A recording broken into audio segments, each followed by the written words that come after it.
Nah, orang yang kita wawancara nanti masuk di cases. Atau misalnya perusahaan. Perusahaan itu, nama perusahaan itu nanti masuknya di cases. Sedangkan untuk code itu nanti untuk kita membuat coding. Misalnya kalau wawancara kan berarti hasil dari wawancara itu yang nanti kita coding.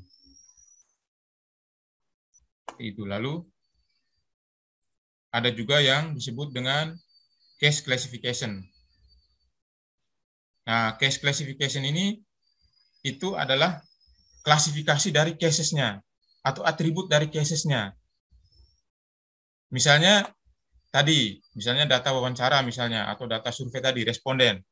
Nah, di case classification-nya itu atribut dari respondennya, misalnya umurnya atau pendidikannya atau apa lagi ya, jenis kelaminnya. Nah, itu masuk di case classification. Nah, sekarang kita Kita sekarang masuk ke coding ya. Coding ya, Mbak. Masuk ke coding. Di sini kita mau buat coding.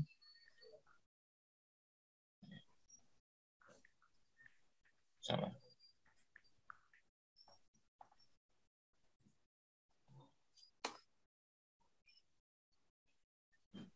Nah, untuk membuat coding itu kita ke files yang ini, files, lalu kemudian kita pilih data yang dummy data tadi, dummy data. Nah, kita buka datanya seperti ini, lalu karena ini kan data survei ya, data survei, maka yang kita coding itu adalah yang jawaban dari pertanyaan terbuka. Misalnya saya ambil contoh, misalnya ini.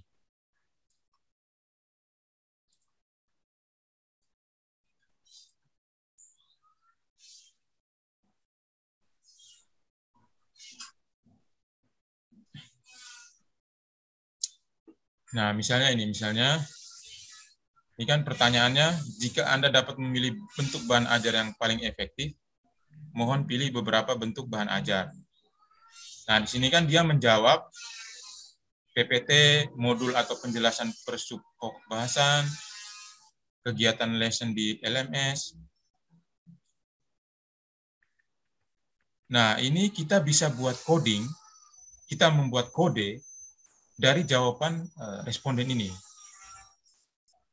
Misalnya, di sini kan dia menjawab pertanyaan, jika Anda dapat memilih bentuk bahan ajar yang paling efektif, mohon pilih beberapa bentuk bahan ajar. Nah, misalnya karena di sini dia jawabannya itu ada banyak banyak bentuk. Bisa saja dalam satu kalimat ini kita buat beberapa coding, itu bisa saja. Misalnya saya mau buat coding, misalnya bentuk bahan ajar misalnya PPT. Nah, kita blok PPT-nya, ya, atau kita blok semua, lalu kita buat code.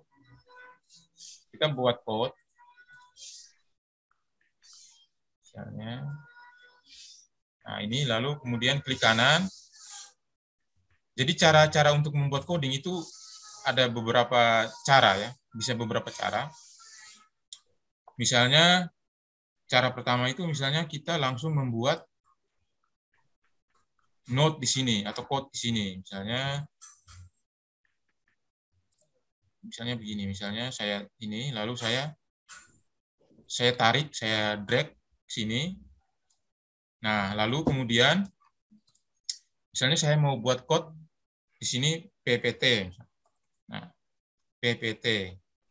Karena kan dia menjawab di sini kan ada bentuk bahan ajar itu berupa PPT. Nah, jadi saya buat code PPT. Oh, berarti coding itu namanya kita ya yang bikin penamaan di coding itu ya? Ya, penamaan di coding itu kita yang buat. Berdasarkan kata kunci dari pertanyaan. Ya, berdasarkan kata kunci dari jawaban responden. Oke. Nah, jadi kalau misalnya di sini kan dia menjawab jika Anda memilih bentuk bahan ajar yang paling efektif. Lalu dia jawab di sini kan PPT, modul dan segala macamnya. Artinya kan ada beberapa bentuk bahan ajar kan, tidak hanya satu. Ya. Nah, bisa saja kita dalam satu kalimat yang dia jawab ini kita buat beberapa coding, bisa. Oh, oke. Nah, kita bisa buat beberapa coding. Nah, di sini kan saya sudah buat coding PPT. Oke. Lalu dari Kalau dia kalimat, menjawab lebih dari satu, di situ ada PPT, modul. nah jadi kita buat coding lagi. Misalnya modul kan, ini kan sudah PPT. Lalu dari Oke. kalimat yang sama ini, kita bisa masukkan lagi, coding lagi. Kita coding lagi. Nah, kita coding lagi, kita coding lagi misalnya modul di sini. Nah, Oh, tapi dengan nama coding yang berbeda ya. ya dengan nama coding yang berbeda. Tapi soalnya masih sama di nomor Soalnya satu masih sama. ini. Ya, bisa saja di sini kita buat tematik codingnya. Misalnya begini, tematik coding itu kalau di dalam NVivo itu dia sebut dengan sebutan parent code-nya. Parent code-nya bisa kita buat begini. Parent code-nya itu misalnya bahan ajar.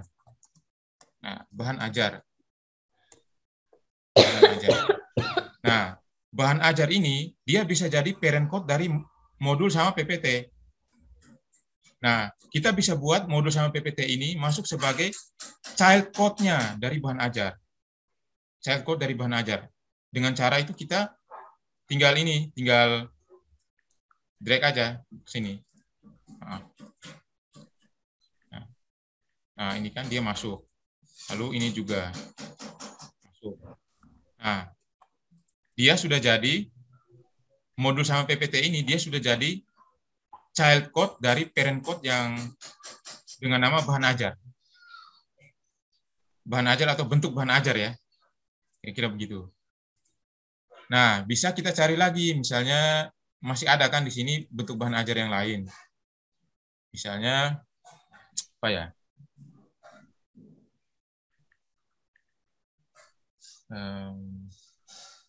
Video pembelajaran misalnya ya. Video pembelajaran. Nah, ini kan ada video pembelajaran. Nah, kita buat lagi code video pembelajaran.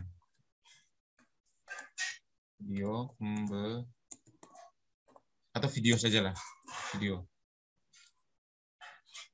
Nah, ini kita masukkan ke bahan ajar.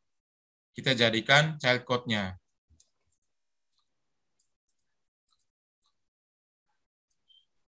Nah, ini dia sudah jadi child code dari bahan ajar yang sebagai parent code-nya. Nah, ini. Jadi kira-kira seperti ini kalau kita buat coding seperti ini.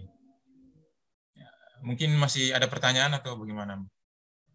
Oh, masih ngikuti. Masih ngikuti. Masih ngikuti. Jadi dari satu pertanyaan dari satu jawaban itu kita bisa bikin beberapa coding ya. Ya, kita bisa bikin beberapa coding. Jadi sudah seperti ini. Lalu kemudian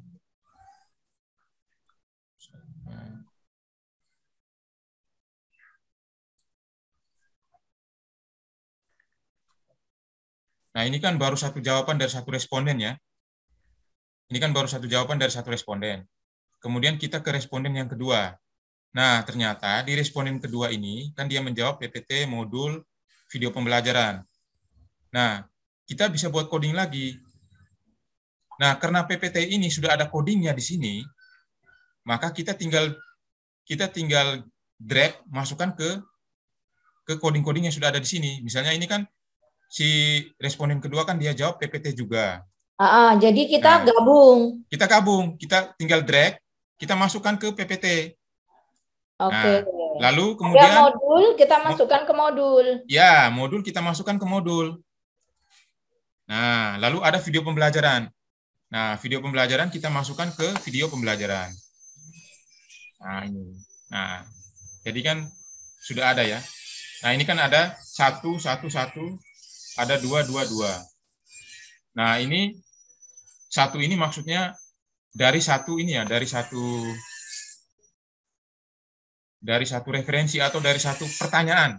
Ini kan dari satu pertanyaan ya, lalu ada beberapa responden yang menjawab.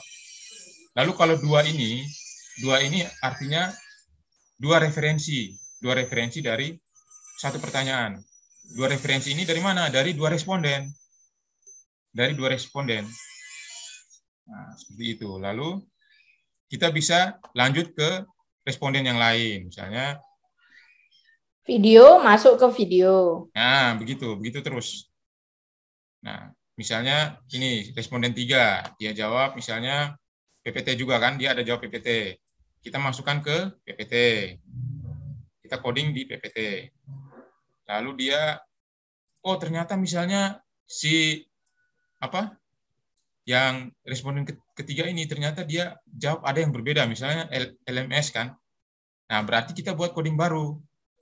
LSM misalnya, kita buat LMS.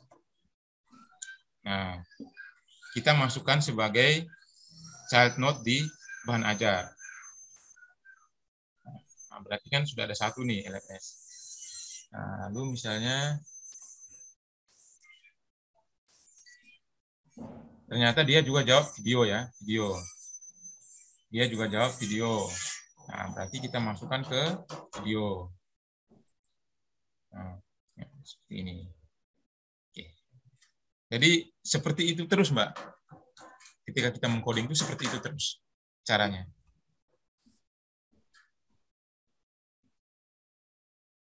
Oke. Bagaimana, Mbak? Masih ada pertanyaan atau bagaimana?